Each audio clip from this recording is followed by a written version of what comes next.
Hey guys, welcome to gadgets life. So Apple ने finally iOS 26 का developer beta 3 version release कर दिया है। तो स्पेशली बीटा 2 के कंपैरिजन में आपको इसमें क्या चेंजेस मिलते हैं, इन स्पेशली यहाँ पे चीजें अपग्रेड हुई हैं फिर डाउनग्रेड हुई हैं, सभी चीजें आपको मैं आज की इस वीडियो में एक्सप्लेन करने वाला हूँ। इसके नए फीचर्स, परफॉर्मेंस वगैरह। तो जो भी लोग अपने आईफोन्स में ऑलरेडी बीटा वर्जन्स को इस्तेमाल कर रहे हैं उनके लिए वीडियो काफी हेल्पफुल रहने वाली है। एज आपको बताऊंगा अपडेट करना चाहिए या फिर नहीं। तो सबसे पहले मेन चीज आती है वो है अपडेट का साइज। यहाँ पे आप देखेंगे अपडेट का साइज काफी ज्यादा मैसिव है, 10.76 GB, जो कि काफी ज्यादा हो जाता है कंसीडरिंग इट्स फीचर्स, क्योंकि इस वाली अपडेट में आपको ऐसा कोई बहुत ज्यादा मेजर चेंजेस नहीं मिलते हैं। एंड ऑलरेडी बीटा 2 वर्जन से अपडेट करने के बाद भी उस हिसाब से यहाँ पे जो अपडेट साइज है काफी ज्यादा है। मैंने एक और चीज नोटिस करी, यहाँ पे अपडेट काफी जल्दी इंस्टॉल हो गई थी। मतलब जब भी यहाँ पे हम अपडेट को लगा देते हैं उसके बाद प्रिपेयरिंग अपडेट दिखाता है, तो उस वक्त यहाँ पे 10 GB के हिसाब से टाइम नहीं लगा है। तो मे भी यहाँ पे जो अपडेट का साइज है वो छोटा मोटा बग वगैरह हो सकता है। एनीवेज, बात करते हैं बिल्ड नंबर की। सो अपडेट से पहले मींस बीटा 2 में यहाँ पे जो बिल्ड नंबर था वो है 23A5276F एंड अपडेट करने के बाद ये हो चुका है 23A5287G। हाँ, बट यहाँ पे जो मॉडर्न फर्मवेयर है वो एग्जैक्टली सेम है 2.03.00। अब स्टोरेज यहाँ पे थोड़ी सी बढ़ चुकी है, क्योंकि अपडेट करने से पहले अवेलेबल स्टोरेज थी 29.04 GB एंड अभी अपडेट करने के बाद ये हो चुकी है 32.1 GB। बट जो स्टोरेज है वो टोटली वैरी करती रहती है, क्योंकि अपडेट करने के तुरंत बाद स्टोरेज बढ़ जाती है, उसके बाद थोड़ी देर बाद कम हो जाती है। तो ये चीज काफी डायनेमिक होती है। अब मेनली बात करते हैं व्हाट्स न्यू। तो एक चीज यहाँ पे एप्पल ने कर दी है वो है जो लिक्विड ग्लास डिजाइन है उसको एप्पल ने थोड़ा सा और रिड्यूस कर दिया है। बट जितना फर्क बीटा 1 से बीटा 2 में था उतना फर्क बीटा 2 से बीटा 3 में नहीं है। लाइक फॉर एग्जांपल आपको मैं शो करूं side by side. So beta 2 में कंट्रोल सेंटर कुछ इस तरीके से दिख रहा था एंड अभी बीटा 3 में अपडेट करने के बाद कुछ इस तरीके से दिख रहा है। तो ये है बीटा 3, ये है बीटा 2। आपको डिफरेंस यहाँ पे बहुत ज्यादा नोटिस नहीं होगा। हाँ, जैसे हम कंपेयर करते हैं बीटा 1 से, जो कि इसका अर्लीस्ट वर्जन था, जहाँ पे हमें मिल रही थी सबसे ज्यादा transparency, totally liquid glass design, उसके मुकाबले आप देखेंगे यहाँ पे डिफरेंस काफी आ चुके हैं। अब लाइक पहले ट्रांसपेरेंसी बहुत ही ज्यादा थी एंड पीछे की चीजें टोटली यहाँ पे विजिबल रहती थी। अभी करंटली ये चीज एकदम ही आपको ब्लर्ड दिखेंगी, इसी के साथ काइंड ऑफ फ्रॉस्टेड फिनिश में मिलेंगे। एंड पहले यहाँ पे ये ट्रांसपेरेंसी मेंटेन करते थे एंड डार्क मोड को अप्लाई करने के बाद आप देखेंगे यहाँ पे जो विजिबिलिटी है वो आपको बहुत ज्यादा बेटर मिल जाती है। अभी टोटली पर्सनल चॉइस है, मे बी कुछ लोगों को यहाँ पे जो लिक्विड ग्लास डिजाइन है वो ज्यादा पसंद आता था बीटा 1 बीटा 2 का, स्पेशली बीटा 1 का। अब जिस तरीके से एप्पल इस लिक्विड ग्लास डिजाइन को थोड़ा थोड़ा टोन डाउन करता जा रहा है वो किसी किसी जगह पे हेल्पफुल भी है। फॉर एग्जांपल हम बात करते हैं यहाँ पे सफारी की। सफारी में आप देखेंगे यहाँ पे बीटा 1 में पहले यहाँ पे जो ट्रांसपेरेंसी थी वो कहीं ना कहीं आपको इस बार को रीड करने में प्रॉब्लम क्रिएट करती थी। बट अभी आप देखेंगे राइट में यहाँ पे इसकी जो विजिबिलिटी है वो काफी ज्यादा बढ़िया हो चुकी है, कम ट्रांसपेरेंसी की वजह से। इनफैक्ट एक और चीज आप नोटिस करेंगे, पहले इसका जो कलर वगैरह बिल्कुल भी चेंज नहीं होता था। लाइक फॉर एग्जांपल इस सिचुएशन में apple.com इसको रीड करना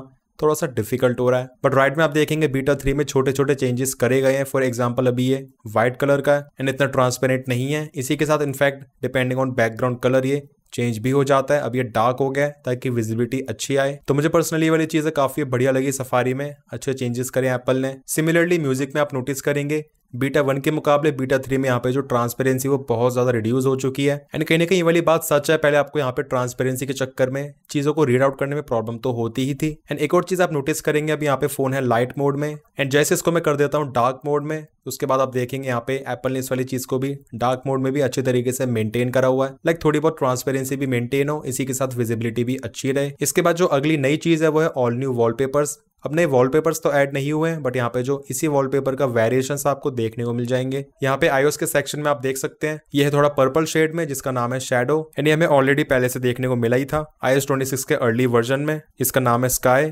इसके बाद नेक्स्ट है हेलो, देन डस्क। तो इस तरीके से आपको यहाँ पे सेम वॉलपेपर के ऑल न्यू वेरिएशंस देखने को मिले हैं। बाकी इसी के साथ छोटे मोटे और भी चेंजेस हैं।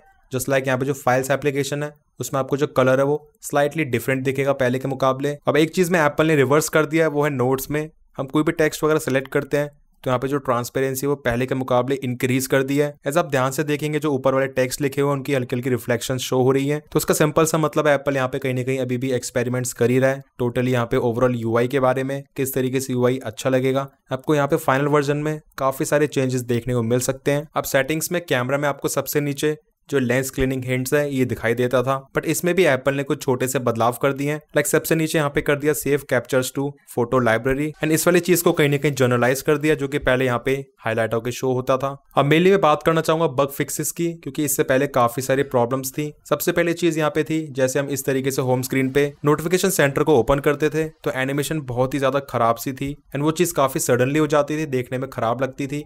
बट अभी आप देखेंगे यहाँ पे जो एनिमेशन है काफी अच्छी हो चुकी है। लाइक फॉर एग्जांपल आपको मैं शो करता हूँ बीटा 1 में, जिसके बाद बेसिकली बीटा 2 में कोई भी चेंज हुआ नहीं था। तो कुछ इस तरीके से एनिमेशन होती थी एकदम ही क्विकली, जो कि देखने में इतनी अच्छी नहीं लगती थी, बट अभी करेंटली थोड़ी स्मूथ हो चुकी है। एंड एक और बहुत बड़ा बग था बीटा 1 बीटा 2 में, वो है कंट्रोल सेंटर में इन टॉगल्स के कलर्स। इस वाली चीज को मैं बार बार हाईलाइट करता था, एप्पल ने फाइनली इसको फिक्स कर दिया है। तो प्रॉब्लम ये थी, कंट्रोल सेंटर में आप देखेंगे एयरप्लेन मोड, वाईफाई एंड इसी के साथ एयर ड्रॉप वगैरह, मतलब किसी भी टॉगल के जो कलर्स है वो काफी डिम से आते थे। अब चाहे हो लाइट मोड या फिर डार्क मोड, ये चीज बेसिकली एक ही तरीके से फिक्स होती थी, वो है एडिट में जाके देन कस्टमाइज में। जैसे हम आइकन्स को डार्क कर लेते थे, उसके बाद ये वाली चीज फिक्स होती थी। फिर यहाँ पे जो टॉगल्स इनके कलर्स नॉर्मल इस तरीके से हो पाते थे, या फिर इनफैक्ट यहाँ पे कस्टमाइज में जाने के बाद, क्लियर में जाने के बाद इसको हम डार्क पे रखते थे, तो उस केस में भी यहाँ पे जो कलर्स है प्रॉपर्ली शो होते थे। बट किसी भी कैटेगरी में लाइट पे करने के बाद एकदम ही डिम हो जाते थे।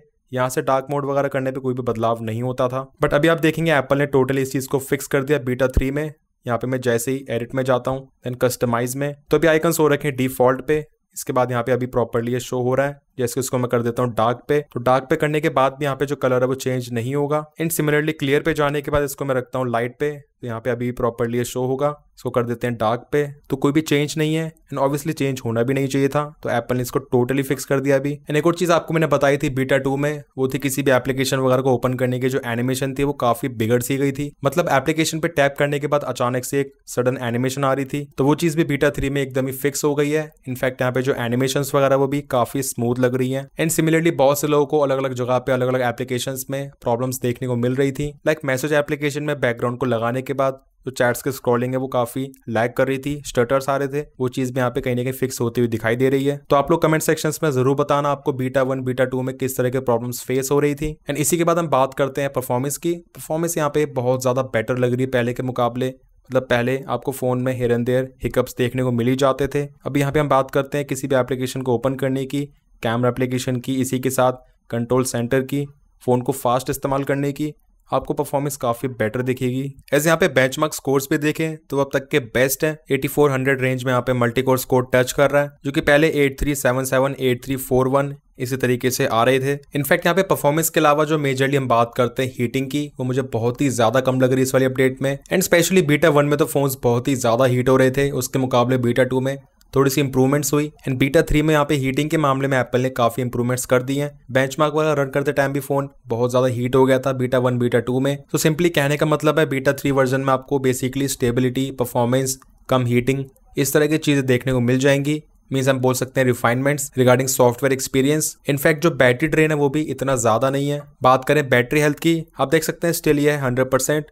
वैसे फोन बहुत ज्यादा इस्तेमाल नहीं होता है, इसकी साइकिल काउंट केवल 39 ही है। बट फिर भी जिन लोगों के फोन्स पुराने हो चुके हैं या फिर उनका ज्यादा इस्तेमाल हुआ है, बैटरी का साइकिल काउंट ज्यादा है, उनकी बैटरी हेल्थ थोड़ी जल्दी ड्रॉप हो सकती है इस तरह की बीटा वर्जन्स में, उस चीज का ध्यान रखें। एंड यहाँ पे आप देखेंगे 40 मिनट्स अगो ये फोन 77% पे मैंने चार्जिंग से निकाला था। एंड अब इसकी बैटरी है 73%, तो केवल 4% बैटरी गई है 40 मिनट्स में। एंड ऐसा स्पेशली इसी वजह से हो रहा है क्योंकि फोन हीट वगैरह भी नहीं हो रहा है। तो इस वाली अपडेट में आपको बैटरी लाइफ डेफिनेटली पुराने बीटा वर्जन से इंप्रूव मिलने वाली है। एंड वही बात करें काफी मेजर इशू की, वो है ग्रीन स्क्रीन इशू। देखो अब तक तो iOS 26 के अपडेट में किसी को भी इस तरह की ग्रीन स्क्रीन इशू की प्रॉब्लम देखने को नहीं मिली है, जो कि स्पेशली पहले iOS 16, iOS 17 में काफी ज्यादा चल रही थी, 13 Pro, 14 Pro मॉडल्स में। एंड इसी के साथ जो iPhone 15 Pro मॉडल्स हैं उसमें भी आपको ग्रीन स्क्रीन इशू की प्रॉब्लम देखने को नहीं मिली थी। सिमिलरली iPhone 16 सीरीज में भी। तो आप लोग मुझे कमेंट सेक्शंस में जरूर बताना जिसके पास iPhone 13 Pro, 14 Pro सीरीज है, उनको क्या iOS 26 के बीटा वर्जन्स में अपडेट करने के बाद कुछ इस तरह का इशू देखने को मिला है या फिर नहीं। एंड जिसको भी मिला है वो जरूर बताना ताकि हम लोगों को आइडिया लगे